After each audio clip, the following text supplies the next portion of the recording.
BBC पर एक article मैंने पढ़ा जिसमें इंडिया रिलेक्टेंट है F-35, खुद अमेरिका ऑफर कर रहा है कि आप लें हमसे, बट इंडिया रिलेक्टेंट है। क्या उसकी एक वजह ये हो सकती है कि अभी उसे ये कंफर्म नहीं है कि वाकई यहाँ पे ना गिरे हों, और मैं पहले राफेल में भी बेइज्जती करवा चुका हूं, अब F-35 लेकर भी मेरे साथ वही हो जाए, और वो फिर वो ईरान जिसके पास कोई एयर फोर्स उस तरह से नहीं है, यहाँ तो वो सोचेगा तो उसको पता चल जाएगा। नहीं, ये तो अभी एक हफ्ता पुरानी बात है। F-35 जो आप कह रहे हैं कि Iran double minded, India double minded तो नहीं हो गया कि वो खरीदेंगे ना खरीदें, लेकिन मैंने रिसर्च की थी कि इंडिया F-35 क्यों नहीं खरीद रहा अपने शौक में, कि यार जब इतना जबरदस्त पोर्टेंट जहाज आपको ऑफर हो रहा है तो आप क्यों नहीं खरीद ले रहे? वो इंडियन एयरफोर्स ने कैलकुलेट किया, उन्होंने कहा कि खरीदने में नंबर 1 महंगा जहाज है, दुनिया का सबसे महंगा जहाज है। ठीक है। दूसरी बात, मैंने कैलकुलेट किया कि इसकी जो पर आवर फ्यूल का कॉस्ट है और मेंटेनेंस कॉस्ट है वो 30 लाख रुपए इंडियन है। ओके, पर आवर, हर घंटे एक सॉटी की जो कीमत है इसकी इस जहाज की 30 लाख रुपया है। सो द इंडियन थॉट के शायद उनकी एयरफोर्स इसलिए डबल माइंडेड है और वो नहीं खरीदे इसलिए। अच्छा, मुझे एक चीज बताएं कि ईरान के अंदर एक तो ईरानियन आर्मी है और एक है पासराने इनकलाब, इन दोनों के हेड्स को इजराइल ने एलिमिनेट किया और फिर ट्रांसफर ऑफ पावर जिस तरह से हुआ। एक ऐसी सिचुएशन जहां पे इजराइल या अमेरिका भी इस जंग में अब आ जाता है, पासराने इनकलाब इस रिजीम को प्रोटेक्ट कर रही होगी जिसमें आयतुल्लाह खामनाई हैं, इन लोगों को, या ईरानी लोगों को प्रोटेक्ट कर रही होगी, और ये दो फोर्सेस साइड बाय साइड किस तरह रन करती हैं इस पूरी जंग के अंदर? ये बड़ी यूनिक कॉम्बिनेशन है। ये मैंने भी पढ़ने की कोशिश की कि ये पासराने इनकलाब और आर्मी और नेवी और एयरफोर्स, उनके स्पिरिचुअल बैकग्राउंड और लोगों का फेथ उनके होने की वजह से, और आयतुल्लाह ख़ुमैनी की इतनी स्ट्रगल या एक रिगार्ड इतना ऊंचा होने की वजह से उनका बहुत बड़ा रुतबा है, अल्टीमेट पावर तो उनके पास है। लेकिन मेरा ख्याल है ये एक डिफरेंट कॉम्बिनेशन है जो दुनिया में शायद कहीं भी प्रैक्टिस नहीं है। ये इनकी अपनी एक यूनिक कॉम्बिनेशन है, जैसे मैंने अर्ज़ किया।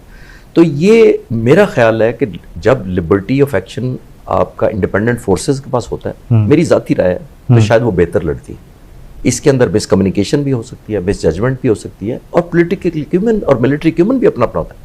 मैं मिलिट्री अगर स्ट्रैटेजिस्ट हूँ, आप पॉलिटिकल स्ट्रैटेजिस्ट हैं, और आप तो शायद मेरे डोमेन में उस तरह नाम मास्टर होते हैं, मैं आपके शायद उस तरह ना कॉन्फिडेंस हूँ, मेरा नहीं कॉन्फिडेंस होगा।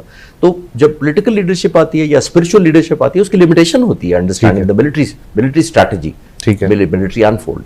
लेकिन देखना एक चीज पे यूनाइटेड है कौम, ये इररिस्पेक्टिव, मैं उसको जरूर ऐड करना चाहूंगा, चाहे वो आर्मी हो, चाहे पासराना इनकलाब हो, नेवी हो, एयर डिफेंस हो, मिसाइल सिस्टम हो, साइंटिस्ट हो, कुछ भी हो। देखिए, एक बार याद रखिए, जब भी दुनिया में जंगें होती हैं, अब आप पाकिस्तान इंडिया का खुद ही ज़हन में ले आइएगा जब मैं बात करूंगा, जब भी दुनिया में जंग लड़ी जाती है, first the cause has to be justified. ऐसे if the cause is justified then the war is justified, and if the war is justified the armed forces or the military fighting machines capability and performance is also justified. और ये हमने देखा अभी, मैंने आपको पहले कहा, हमारी कॉज भी जस्टिफाइड थी क्योंकि हम सर्वाइवल के लिए लड़े, हमने हमला नहीं किया था, हम अग्रेसर नहीं थे, हमने डिफेंस किया था, सो हमारी कॉज जस्टिफाइड थी।